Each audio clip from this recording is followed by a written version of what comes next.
Welcome to Empire Rugby League, the Western Front edition, the only podcast where we talk everything local WA Rugby League. I'm Sweeney, and joining me as usual, we have Triks. How are you, mate? Good, mate. Not bad. Not bad? Not bad. How you feeling after last night? Not too poor after last night. Yeah. Wrapped it up pretty early. Good man. And of course, Morgz, mate. How are you? Oh yeah, kicking along slowly. Yeah, I don't know if the heads are dusty, but the soul is after last night's results. So, as usual, we're going to kick straight into our review. I'll be doing the Women's League tag. So, we had Joondalup 14 with North Beach 4. Mandurah Storm versus South Perth. So, Mandurah forfeited this game, and that's the second official recorded forfeit of the year for Storm. Ellenbrook was 30 over Alkimos' 6, and Willagee and Fremantle had a draw, with Kwinana having the bye. Yeah. 16 all draw. 16 all draw. Thank you, Beatrix. And then on to third grade, we had Kalamunda 32 over Kwinana 10, Mandurah 40 over Rockingham 12, Ellenbrook 34 over Willagee's 28, and South Perth 36 over Freo 12, and Alkimos and North Beach both had a bye.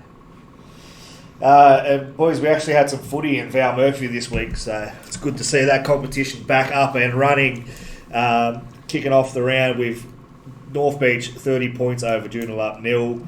Kwinana getting a good win over Kalamunda 32-22. South Perth far too good for Rockingham 44-4. Alkimos also too good for Ellenbrook 52-10. That was a bit of a blowout score and surprise that one. And Willagee getting a good victory, getting back on the board 28 over Fremantle 22. You boys see any of these games on the weekend? Yeah, Morgan and I were actually at the Kwinana-Kalamunda game, so it was good to see our boys get up. They started very strong, took it straight to Kalamunda, who, despite putting a few points on the board, they weren't really able to keep our lads in check. Morgs? Yeah, I mean, I think it was a pretty even game in a lot of ways. Obviously good for our boys to get up, but I think Kalamunda is definitely a threat for Val this year. Yeah. I think those two Still teams the will case. be up near the top of the table. Yep. I said it in the Blurb Boys on Facebook, didn't I, that, you know, if Kwinana want to be serious about being contenders in this competition, these are the games they've got to win. So they'll take a lot of confidence out of that, and hopefully they can build. Yeah.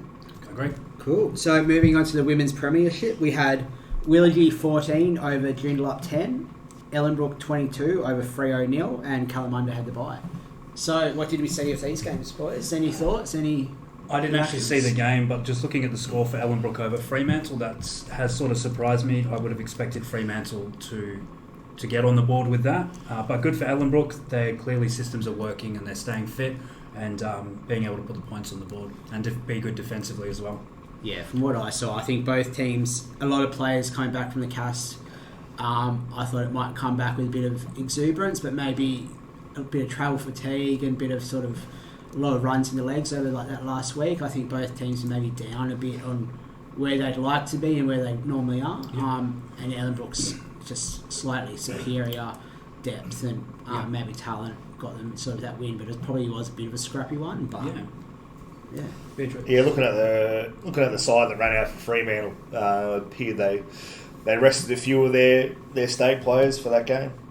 Maybe they had a few niggles that they couldn't get right with a Friday game, but yeah, I still expected a bit more out of Fremantle. But yeah, Ellenbrook far too good. And I think the Willagee Joondalup sort of result maybe sort of highlights the same sort of thing. Like Willagee's probably been a fairly dominant team in the comp so far, but for that result, 4-point win for the Bears, I think again shows coming back in off the cast. Same, exactly the same for both teams there. It's sort of probably had an impact and maybe brought that game closer than we would have expected otherwise. If memory serves from their team list, they rested at least two of their players that had gone over to cast. So. And I think that's it. I think all four teams were sort of resting players and managing players, as you've got to do. So. Yeah, exactly. We touched on this in the last one. We're talking about whether or not fatigue was going to come in and have a factor on these games. So it's clear to see that that's probably the case. So moving on, we'll do our men's premiership. We had North Beach 52 over Joondalup 12, South Perth 44 over Rockingham 6, and Willagee 28 over Fremantle 4. So again, it's not games I've seen, but looking at that, probably that Willagee Fremantle score is probably a big standout for me. because North Beach and South Perth have already been so dominant, those scores are a little less surprising. But Willagie's 28 over Fremantle. This is the rematch from a few weeks ago, where Willagie got up as well. I guess maybe they've rested their players, and this is what we've ended up with in the scoreline, boys. Yeah, probably. You probably thought, looking at the games, that was going to be the Willagie Freo game was going to be sort of the most even. Maybe, again, players out, players sort of cast, all that sort of stuff has taken a bit of a toll there. But Willagie obviously flexing their muscle, and I think a result like that, local derby, back at home, back at Weber. Yeah. I think Willagie's. Yeah, I think that result's going to mean a lot for them going forward for the rest of the season. They just seem to be getting stronger week to week. Yeah, it's not the result that I was expecting. I thought Freo might have started their run towards the finals now, but yeah, when you see the fullback for Willagie, kind of Gudgeon named in the starting lineup, they're always going to be a better team. Yep. And then just looking at that North Beach Joondalup game, just massive shout out to Joondalup. They've been big supporters of M&D round, and they've been doing it for a long time. In previous years, they've played games dedicated to and raising money for Red Nose Foundation and stuff like that. So big supporters of charity Joondalup. So well done that, and so that should be congratulated. But in saying that, boys, Joondalup, North Beach, close at half time, but North Beach far too good. A 52-12 scoreline, sort of probably reflective of where both teams are in the season, and sort of the way that we thought it would go. Yeah, no, I agree there. Joondalup maybe just not finding they're not clicking, or they're not finding the next gear that they need to. How do they sort of bring this around for themselves, do you reckon? I don't know if they've got the cattle this year to go with a team like North Beach. Yep. Yeah, I think that's it. They've got some very good players, but maybe they're just lacking that depth, that sort of next man up mentality. Is maybe not quite there in the sense that obviously everyone's putting in 100% of work and their backsides off, but talent is talent, and you can't replace that. If you sort of maybe are down a bit. Maybe in some of the key positions as well that they need. Yeah, I mean that's it. They've got their sort of halves and hooker and stuff are really that's probably where they're strong. But you're talking fullback, you're talking in the pack and stuff. Maybe they're just that's where they're sort of falling down a bit. Yeah. But everyone's putting their hand up and doing their best. And what else can you ask for? Yeah, well, you can't ask for much more than that in these situations. And I guess the same would be said for Rockingham, always turning up. Yeah. Continually debuting young fellas as well. They're looking to get those kids with the premiership miles under their legs.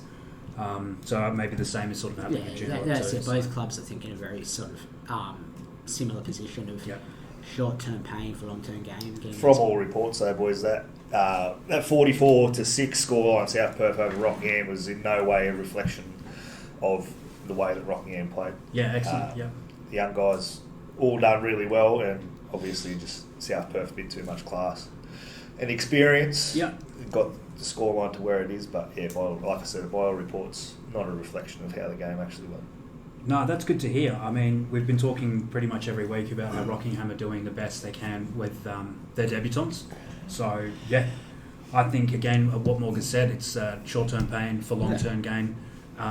To try and see maybe the longer picture here a couple of years down the track, and these guys are really starting to kick in and click together as a team.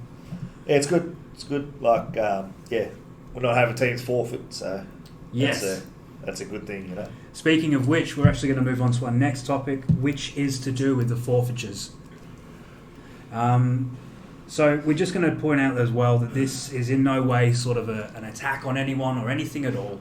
We're just trying to raise awareness around what the rules set are and maybe gauge some clarity on what can be done in order to help negate forfeitures, in order to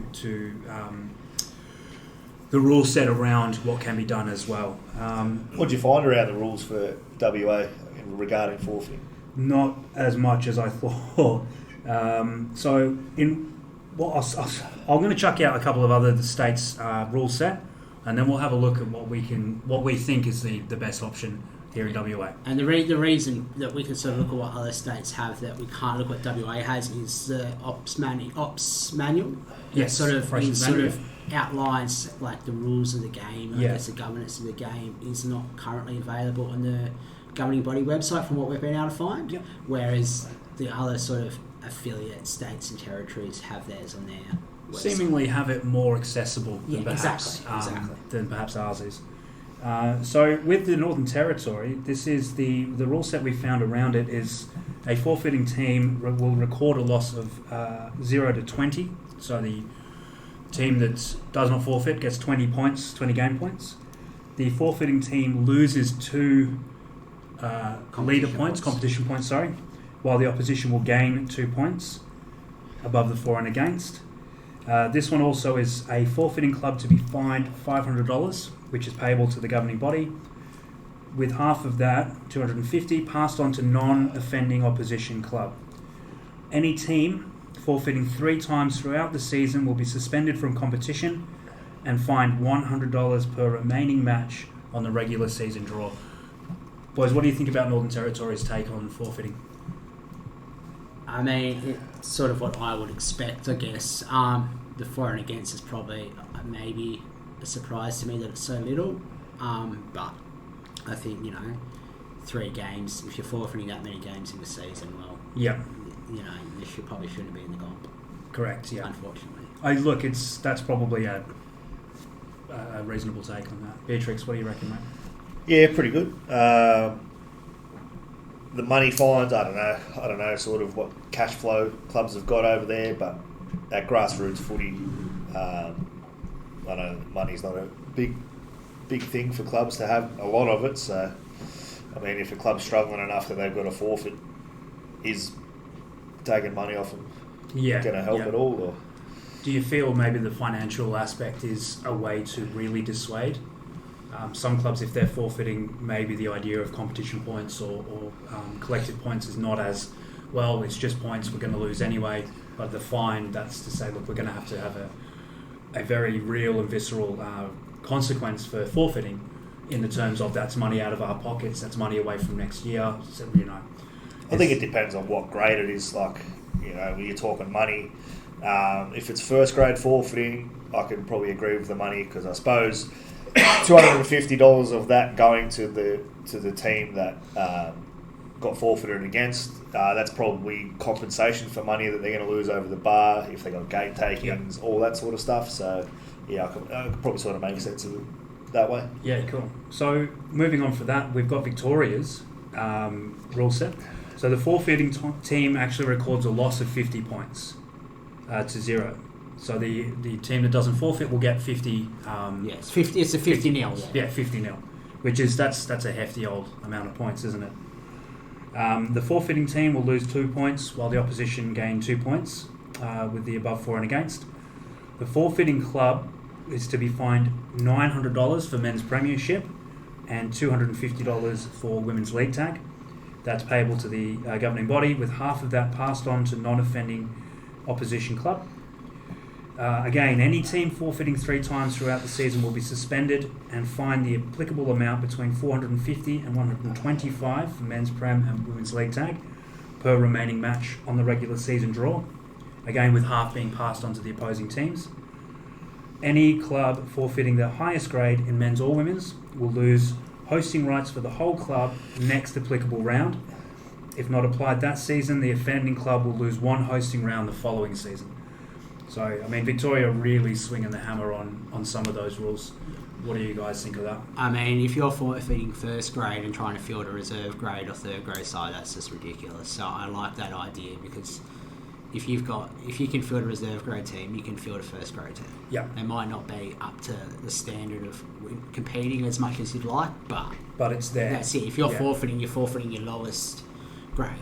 Correct. If you have to forfeit. Yeah. But yeah, I mean, I personally, like I said, I think a 50-0, I think that's a better reflection, because reality is if you're forfeiting, you're often, maybe not being as competitive. So if you're forfeiting and losing, it's going down as 20-0 as opposed to losing a game that you might have actually played 80-0.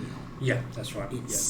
it's got to be a severe penalty, I think, under for it against. Yeah, so it's a high level. Yeah, 50-0 now we're talking. That's Yeah. more what we want to see, and just looking at this, looking at the rules and the fines and all that sort of stuff, it's got a lot of NRL. We've got an NRL team in our town, sort of strength behind it. Yeah. So. And I think if we're with the Bears coming in, sort of this Victoria one is. I think that's sort of where we've got probably to be. the closest one that we could look to, yeah. And I think that's sort of what you were saying before, Beatrix, as well. Like the fines there are more for first grade men's over league tag or under 19s or whatever it is. And I think that makes sense. Like the higher level, higher grades, you cop more for as a fine. Yeah, correct. And stuff. And I think that's it. Like that's. Well, you would expect that those higher grades are the ones you're putting in. That's the ones that you're focusing on. So if you have to forfeit those, there needs to be a higher level of compensation 100%. to governing body and to the opposing teams that have been able to field players. So the last one that we've got there that we were able to access was South Australia's. So again, the forfeiting team records a loss of 0 to 50. 2 points lost for the forfeiting team with 2 points gained for the opposition. The forfeiting club will be fined $400 payable to the governing body, with half of that again passed on to the non-offending club. Any team forfeiting 3 times throughout the season will be suspended from the competition and fined $200 per remaining match on the regular season draw, with half of that passed on to the non-offending opposition clubs. But it's pretty much the same across the board for these, what we would class as affiliated states, with Victoria probably being the most strict on what they expect. Yeah. But that, again, is around the premiership teams. And I think that's it. I think these are some slight differences, but I think it all makes sense. Like, if you're forfeiting, you want to be... Like, I think the losing of 2 competition points for every game you forfeit makes sense. That's a severe punishment. Yeah. The for and against, and the fines. Yeah, I think good fines, like for higher grades, lower grades. Maybe a fine, maybe a warning in the first instance makes sense. If you're forfeiting the 3rd grade because you've got 30 players unavailable, a warning and like the loss of the points, but a financial warning. Yes. And stuff makes sense, especially understanding the demographic of our game here. So many people work away. If you've got 80 registered players and you've got 35 unavailable because they're working in injuries, and you are trying we are an amateur game. If you're fielding your top teams in your 3rd grade, you run out of troops. That's right. Yeah, and then couple that with injuries and whatnot as well. I mean, for me, I think with some of the rules that we could apply would be around like a grading system so if you're forfeiting the first, maybe it is 20 points and a smaller fee, because then if you don't forfeit again, the 20 points won't come into effect later on in the season. But if you're forfeiting for the 2nd time, then it's 50 points. The 3rd time it's 50 points. So that, less opportunity for you to crawl back from that. But the problem with that is the teams, if the team you forfeit against the 2nd time gets an uneven bonus because they get those 50 points. True. So you take the opposition shouldn't be being advantaged because they're playing someone that's playing the 2nd time. So it's got to be consistent. You've got to have the same standard across the season, because otherwise it's advantaging and disadvantaging other clubs. So I think a 50 point forfeit is across the board. Absolutely. Yeah. And then the 2 points, I'd probably say that I agree pretty much with that. The grading system is something I thought of, but otherwise, most of what we've just read about seems pretty good. Like I think the other states are right on the money with that. I mean, I'll just pick up on what you said about the FIFO. If you're having to forfeit 3rd grade because you got a bunch of guys away at FIFO, should you have a 3rd grade? But I mean, it depends. Like we're talking numbers of 30 plus players and people unavailable. That's a team and a half there. If you've got that many unavailable, that's a lot. Yeah. I mean, I think it's not good for the competition though. If you're having a forfeit because you got, they'd be 1-on-1 at least, so you're losing half your team 1 week, and then the next week you're gonna have a full team. So you either tough it out and you play with not a minimum of 9 on the field like you're allowed for that week when they're away, and don't forfeit, or you just don't have third grade. I mean, and I don't disagree. Like, having been in a situation where I've been part of teams forfeiting, I hate it. I don't like it. I don't think it should happen. So I would personally play with 9. Yeah. But I know a lot of people probably don't have that opinion. I would 100% play Personally, with 9. I have the same opinion. I'd play with 9. Just get us on the field, even if we get drubbed. I'd rather be out there and kicking along and doing it, and I'd rather do that in reserve grade or first grade if we had to. Yeah, Get out I've there done it. and I've done it in first grade where you're playing with 12 or 13 because that's what you've got to do. That's It's right. not fun, but It's not fun. it's you're not letting the I club. played against you in first grade when you done that. Mate, the fact that you played against me in first grade says a lot. Well, yeah, that's welcome to WA Rugby League. But no, and I mean, look, on the FIFO thing, it's sort of, I think third grade, I don't know, this again is my own opinion on this, or whether or not third grade can be completed against the competition, as third grade is what I'd like to refer to as fly and play out footy. It's old man footy. It's guys that want to keep their hand in, but probably don't have the ability to commit to reserve in first grade. Yeah. So, yeah, I understand that if you're going to have to forfeit your third grade to play your reserve grade, if that's the case, but maybe it needs to be its own standalone thing, but that's for another day. But I guess the question is, are we, like, we obviously don't have access to the ops manual for WA, but does it look like, from what we can see, these were similar sort of, I don't like the word punishments, but outcomes are happening. Consequences, yeah. Because like there's obviously been a couple of forfeits in league tag. There's been a third grade forfeit this year. Have teams lost points? Have teams been fined? Obviously, some of that stuff's not going to be publicly available, but the points lost should be reflected in the ladder, should it not? Yeah, they should be, and I honestly don't know. I can't see myself. But Well, you wouldn't bloody know, because, I mean, if you look at the junior letters, there's still not results up from round 1, so... Yeah. In some grades, so, you know, like, I don't think they're going to be deducting points, and that's going to be available on my league. Yeah. Well, looking at my league right now, we'll go the women's league tag, because we know a team has forfeited twice there. They are showing on 2 points. Now, they've had a bye, hence those 2 points. Yeah. But they've had 2 forfeits, so obviously similar rules. Technically, they should be minus 2. They should be on minus 2 if the rules are being applied similar to the other cast states. And obviously, we know my league can have its inaccuracy, so that maybe that's not accurate. But based on that, it looks like we are applying different rules there. Yeah, or maybe it's just not been updated in that regard. Well, that's it. We're acknowledging we know my league might not be 100%. That's right. Yeah. Look, I don't know if we need the. I mean, it'd be awesome to have that updated information, but if we had access to the operations manual to know what the rules were, then we would be able to make our own judgment on what's been updated 100%. or what's not been done. So 100%. Reach out, someone, tell us. Yeah. If Where are we at knows. with the fines? Are we happy with that going to the governing body? Should it go I like to I like the half going to the team that's been forfeited against. Yep. But with money going to the governing body, I'd like to know where's it going to. Yeah, like that's it. Like anything, that's it. Is it going back into? What's it going back into? Like, what is it going back into? Is it going back into the clubs? Is it going back into?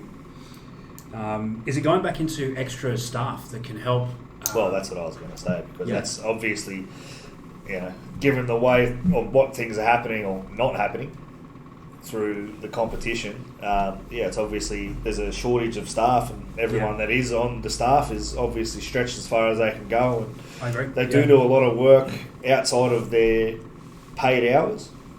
So I don't know if they can go towards a bonus for the people that are doing it. Yeah, because they deserve it. Yeah, doing well what they do. If we're looking at particular clubs that are forfeiting, is it worth getting a GDO down? Is it worth getting a mentor down? Someone that can help steer them in the direction they need to either retain their players or to train their players on injury management, if that's the case, or how they best work within the confines of what they've got. I mean, and maybe it's also, I think that's it, but I think for me as well, it's when teams have been, right, at the start of the year, we're putting in for teams, having to show you've got so many players, a minimum standard of players per team, not just saying we can put a team in because we've got 25 players, knowing injuries and unavailabilities happen, and you're always losing people during the season, people just disappear. We know what that's like, it's local footy, so maybe a sort of set standard that then, like we were talking about third grade and having so many players unavailable, you've got a number that's realistically could mean you're going to field 3 teams because you're saying we've got 3 grades. We have to have so many registered, paid up players to have those 3 teams. Correct. Maybe that's a sort of standard there that says, okay, if we've got to have a team, we need 35 registered players or 40 registered players. Yeah. Depending on, the grade and how many players per squad and stuff like that says... Do you see clubs looking at that as a limiting factor, and then they may not put the extra team in, or they may not put a women's league tag team in, for instance, if they don't know if they can fulfill that criteria? So okay, well, we need to know if you've got this level of players, not just registered players. We're not sure if we can fulfill that. We won't enter the team. So that's one less team in the competition. Well, it is, but if the team's going to be forfeiting week on week and then having to be pulled out of the comp anyway, it's not a benefit anyway, and it's not a positive outcome for that club, because how many of those players are going to come back next year when you might be able to field a whole squad? So, yeah. Anything to add just to that? To finish, I think the team that's forfeited twice this year, obviously it's a location problem for me. So, instead of sending a GDO, why don't you send someone out there that can help them relocate somewhere closer to the city? Of where they are, to the place where the players are going to be. Not bloody 25 minutes out of the main town. Yeah. So. So just on what we've got as officially registered forfeits for this year so far, one club has recorded 2 women's league tag forfeits, and one club has recorded a 3rd grade forfeit. Correct. So, there's not an epidemic, but it's enough for us to have a look at and say, how can we fix this? How can we look at a way to negate these? That's it. We want to see all games being played and people out there playing footy. And like I said, Sweeney, me and you've definitely been there with the forfeit. So we understand that, we get it. We don't like forfeits, but it happens in local footy. It happens in footy across all grades around Australia. But how do we prevent it? How do we help the clubs to negate it? Cool. I think we can negate it with a strong junior game. So let's move on to that. Talking about juniors. I like the Triks with the amazing segues every time. We got to do the segue man now. Cool. Okay, so going on to our junior grade results. Our under-13s boys had Joondalup 10 over Fremantle 6, Ellenbrook's 48 over Kwinana's 12, and Willagee 20 over Rockingham 14, with Kalamunda having the bye. In the under-14, speaking of forfeits, Joondalup and Fremantle game was forfeited. We believe it was a Joondalup forfeit. Kwinana were 50 points over Ellenbrook 6, Alkimos 64 over Serpentine 0. South Perth got the victory over Rockingham 24-22, and Kalamunda had a win over North Beach 28-12. And then the under-14s girls, we had Ellenbrook 36 over Joondalup 26. Sorry, did I say that wrong? I think it was Freo. I think Fremantle 36 over Joondalup 26. Ellenbrook 26 over Kwinana 16. Way too many sixes, and Willagee had the bye. This is Charlotte's Pavilion again, isn't it? I can feel it coming on. In the under-15s boys, we have Fremantle 56 over Joondalup 0. Willagee 20 over Alkimos 4, and Rockingham 10 over Kalamunda 0, with Ellenbrook having the bye. And in our under-17s boys, we had Ellenbrook 66 over Kwinana 6, Fremantle 18 over Alkimos's 12, and in the Rockingham Joondalup game, we believe there was a forfeit again from Joondalup. I don't think we need to go back into what we were just talking about, but that's not a great sort of look there at all. So just a shout out to the boy in the Kwinana 17s, snapped his ankle during the game. So hopefully a speedy recovery. Yep. Yeah, definitely. Cool. So Origin, gentlemen. I think what we'll talk about first is probably the Rise game. The curtain raiser for our Origin before we get into results. We'll chat about what I think was a really cool initiative as well, was to get the Rise boys in there. I can't remember what grade it was. 15's boys to get in there and do a curtain raiser. It was Rise Gold versus Rise Black, and there was it was the group together, and then they picked a team from one group. Is that correct? Yeah, so it was basically state squad. the state Yep. squad, and then sort of almost a state B squad Yeah, kind excellent. of thing. It was picked, basically it was 10 players from each of the 4 Rise teams. Yep. So that was 40 players, 20-man squads, and that's sort of how that sort of came about, Okay, is yeah. my understanding. The score at the end was I think it was 16. 16 all, yeah. Yeah, no goals kicked, so 4 tries each. Yep. Yeah, not a bad concept. It was a decent game of footy, especially in the rain. A couple points for me, just seeing some photos floating around. Governing body could have got the boys in polos, making them look sharp, instead of them turning up in their training shirts. Would have been good. But you mentioned, Morgz, that there was 10 players picked from all the areas to make up the other parts of the 2 teams. That was my understanding, yeah. Like Yeah. there was 4, obviously Central had 2 Rise teams, South and North had 1 each, so 10 from each of those squads was my understanding, yeah.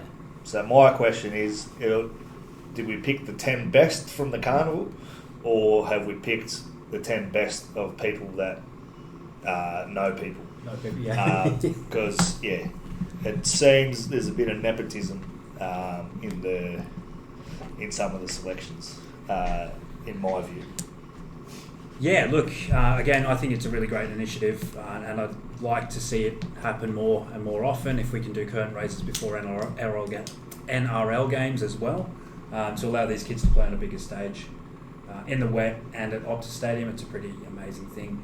I don't know much about the selection criteria myself, so that's, it's sort of a little bit beyond my understanding of what goes on. I like the idea that they've picked those players from the 4 different groups. Again, I'm not 100% on the training of this. Did they all train together? Did they train in their pods, so to speak? So South, North, and the 2 Central teams. How did that sort of work? Well, I mean, I think For this game, they just joined the state training Yeah. for 20 minutes at the end of the session. Okay. So yeah. So I mean, I think that's it. It's I don't know where I'm going with that, guys. No, So that's we'll okay. leave that thought. I think it's sort of, for me, I guess I'm not sort of too much of a touchstone with that junior program or the Rise program, so I don't know enough about it myself. And it's kind of hard to know how things operate there and how decisions are made around who gets picked and whatnot. I think each coach of the under 15s sort of put forward 10 names. I think is how it was sort of decided, and then that's obviously sort of players that the state selectors were looking at anyway and stuff, and then they've obviously picked the state team, and then the other boys have come in to sort of fill those spots for the 2 squads. Do we know if there was any sort of social media release on the players? Like, did they have their own sort of photo and name and club? No, anything they like just had that? a release. Yeah. I just had their name. Did I have the club next to it? I'm not sure. I don't think. I think a lot of clubs have done stuff for the Clubs boys did do and stuff. Yeah, Kilconana done well. I seen Callum done. I think most of the clubs, I've seen a fair few like social media posts from clubs. Yeah, Calamunda special. I saw different boys and stuff. Clubs doing a lot of the heavy lifting on that, which is good. Yeah. Great experience. They got to go into sheds under Optus Stadium and all that sort of stuff, run out of the tunnel, which is cool. A lot better than when we used to play at what is it? HBF. When we used to play there, and we didn't get to use the dressing sheds. We had a dong around the back of the grandstand. So I think it was on the up for the No, that's good. I suppose having those facilities there as well has been really good for them. Do we have to talk about the game? Do we have to talk about the game? Well, we'll just keep rattling on about Rise if you want. We'll just ignore the elephant, the massive elephant in the room. We're sitting here, 15 hours after the game was finished, and it still hurts. It still hurts. I think it still hurts, yeah. Standout for me in the Rise game was, I'm pretty sure he's wearing 19 for goal. Colby, I thought he was outstanding. Yeah. I think for myself, I don't know his name. I believe he had the 6 on. He was a bit of a standout as well. Good vision on him, and he seemed to be doing quite well. So. Okay, boys. New South Wales 24 to Queensland 26. Maybe the biggest talking point so far has been the 8-0 penalty count in the first half, which allowed Queensland to really roll on top of us. Just for the record, anybody listening, all three of us are Blues supporters, so if the conversation goes down a little... You know... Let's lift it up. We've still got Game 3 to go. Game 3 to go. Okay, so look, we're in the aftermath. Are there any changes New South Wales have to make immediately in the day after? Get rid of Stefano. Waste of a selection. He's not ready? He's not ready. He's a yard too slow in defence. He gets beaten too easily. And it's like bloody... You could run harder than him, Morgz. I think, running into the attack. Unless he's running at Harry Grant, who everyone can run through. He's a turnstile. You may as well have him on the front gate out the front of the stadium. But other than that, I think we've got a pretty solid squad. Stick with that. I think going back home, hopefully, if we don't get a new ref, hopefully Klein puts the whistle away, lets them play. Because if it's refereed like the last two deciders and like the 23 grand final, it'll be an absolutely cracking game of footy. Let the players hash it out. It'll be a good game of footy. If it's refereed like these first two games, it'll be another shit game. I feel the referee's just putting himself in the mix too much. Yeah, too much. It's Origin. I mean, you've got to let him play. Obviously, you're not going to see boys swinging. Let the boys play. But let him. It's an emotional game. It feels like perhaps stepping in and trying to take that emotion out of it is counterintuitive to the game of Origin. Yeah. I think we definitely need for New South Wales needs a new goal kicker. Personally, I would be dropping Lomax. I would be bringing in Karaz. I think the Karaz-Crichton combination has proved how good that is. Yeah. I know I'm biased. A little biased, yeah. But I think that combination has been so successful, the way those two have teamed up, the way they play together. Yeah. And I think it was sort of injuries and that maybe at the wrong point for Karaz there. Possibly cost him a game one spot anyway. Okay, yep. So... that would be a change I would make. I think the combination is what does it for me. That combination and that right side, I think, is immense. You feel that it's because of they're on the edge together that combination will work better, as opposed to say like the Penrith connection, having the boys working off each other in the halves. Is it sort of because they're next to each other the whole game? And but I think it's just knowing each other's game, knowing each other's sort of where they're going to be and stuff like that, and the offloading game, the running game of Karaz, his work is massive for a winger, centre, depending on the week. Yep. It brings so much to the Bulldogs team. I think he's obviously in there to cover potentially injury, so he's there or thereabouts. And I just think one change like that, I think it's a good one. Yeah, cool. Triks, what do you reckon? So, I mean, you sort of said Lomax was he was one of our best in game one. I don't know. It'd be hard to drop him, but Kiraz is a good player. But I wouldn't be making too many changes. I think we're given the running that Queensland had in the first half, the referee putting the whistle away a bit more in the second half, letting the game flow a bit more, and you see. We nearly come back on one. If we could kick goals, we would have won. We had our chances to win at the end there as well. Given, I don't think we can play any worse than we did in the first half. But I think the crowd though, 57,000 in what was fairly horrible conditions. It was obviously advertised as a sellout during the day yesterday. 57,000. Good attendance, good number for that. So I think again, WA showing why the Bears back. That's right, yeah, and why we deserve the site. I also believe this weekend's Dolphins Knights game is still tickets available. Definitely get down. Get your tickets. Get down. Take whatever jersey you've got, whoever you support. Get down and support the NRL. Just quickly before we move on, I want to take the blue glasses off for a moment. Do you believe it was the right decision for Billy to drop DCE and then make Munster the captain? I couldn't give two. Yeah. What do you not say? There's no bias. There's no bias. I was surprised when Munster was captain, given his club captain is in the team. But I mean, hey, they won, so I guess it worked. Yeah, I think Money did really well. He was in everything that he could be in. Maybe too much. He might have overplayed his hand a little bit, and in a way to show that he's earned it. You can catch and pass, so you don't want. Awesome. All right, thanks, lads. We're going to move on now to our preview for the juniors, which will be happening on the 22nd of June. I'll kick off with the under-13s boys. We have Joondalup versus Kalamunda at Admiral Park. We have Fremantle versus Kwinana at Treeby Community and Sports Centre. Willagee versus Ellenbrook at Weber Reserve, with Rockingham having the bye. Yeah, and then we move on to the under-14s boys. We have Joondalup versus Kalamunda at Admiral Park. Alkimos versus South Perth at Heath Park Sports Ground.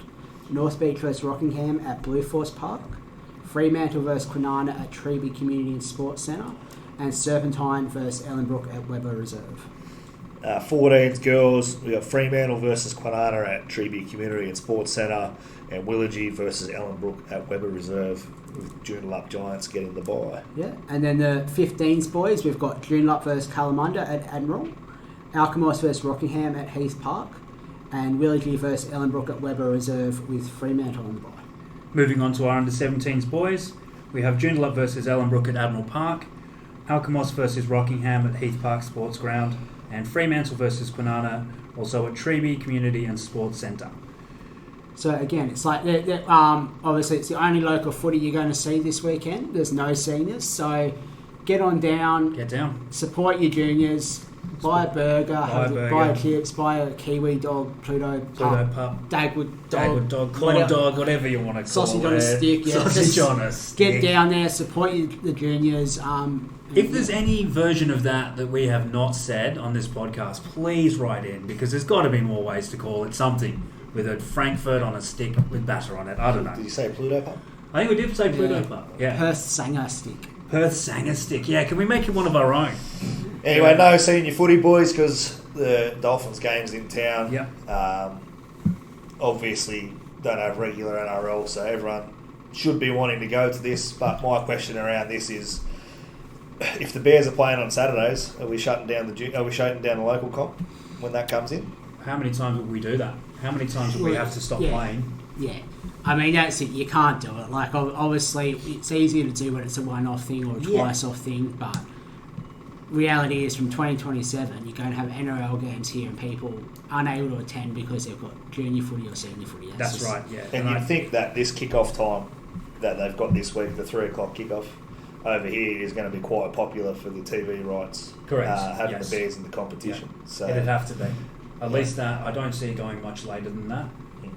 Especially because there's other games being played on Saturday. What time do they kick off? Any later? It'll be cutting into other games or other clubs' times. So, yeah, I don't like the break in play, but that's coming from a player perspective. I don't want to miss playing football this week. I'd love to see the NRL. I'm going to go and watch if I can, but I also want to play. I want to be involved in my local games. So, yeah, that's just a personal preference to try to limit the amount of times we have to break during the season. Any solutions to that, boys? What do you see as the way around that? Could you play a first grade game at HBF? As a curtain raiser? Yeah. Could you? Yes. 100% I you like could. that idea, Yeah. You might not be able to play you're probably obviously not going to play all 3 games there, but even like having some sort of split round or something like that, things like that maybe. Why not have your pathways game there? That's it. Stream it. You must have the facility to stream it, given you've got everything's there. It's already going to the game after. It's going to be on TV around Australia. So, I don't think this one is an easy solve because it's the NRL. They're going to get preference, and they're not going to change what they're doing around us, the local game. But it's not to sorry to cut you off, Morgz. It's not to throw a spanner in our works at all. They've got schedules they need to adhere to. They'll put the support in for the local where they can, but they've still got to. They've still got stuff they need. We just need to acknowledge that going in 2027 onwards, we're not going to have buys when the Bears are playing here because the Knights local footy in Newcastle, local footy in Wollongong keeps going on. Yeah, that's right. Yeah. So cool. Okay, we're going to move on to our very, very favourite topic for this podcast. This is our local legends. I'm going to pass it over to you, Beatrix. You know this local legend quite well, is that true? Yeah. Correct? 300 or 350? 350. 350, yeah. Local legend this week is Damien Worth, bringing up 350 club games for the Rockingham Sharks. Over 100 of those games are first grade games. He was only the fourth person in Rockingham Sharks history to clock up over 100 first grade games. He's a battler. He's a good club man.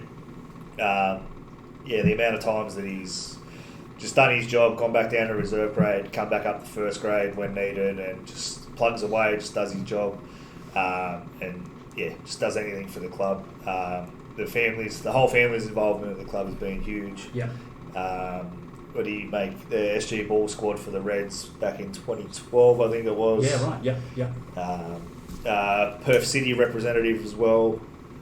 Again, the amount of times that he got called into the Perth City squad and was just like a fringe player, but still come to training, still running against the boys, was still there on game day, part of the team, and then eventually got his crack to play Perth City. So so well done. But 350 games at the club is huge. Oh, that's massive. It's a massive effort. You know, when you're playing 15 game season, 16 game season, whatever. Like that's a lot of years, and I think having those people, regardless of the club, committed to a club and working for years to see that club grow and succeed, these are the people that make rugby league amazing. It's the thing that makes rugby league what we love. You know, it's the hard workers, it's the toilers, it's the battlers, it's the people that are just busting their backside to make that club succeed.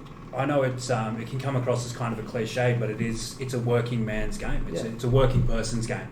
So Damien would be working full-time job, no doubt, whilst committing 350 games to the Sharks. Well, he's a Sparky, so I don't know. Yeah, well, working is an appropriate title, but so he goes to work. Yeah.